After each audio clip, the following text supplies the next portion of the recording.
Hi friends, welcome to my mini vlog.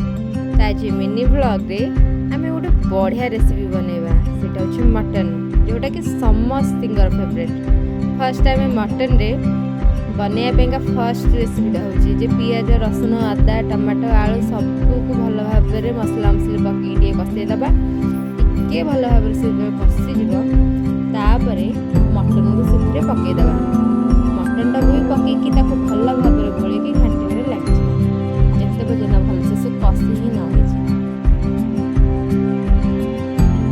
भल भाव में कषि हो मसला मसला पकईदे और प्रेसर कुकर को 20 मिनिट घोड़ेदेवा। जमीक मटनटा सीझा बहुत टाइम लगे से 4-5 सीटी दबा।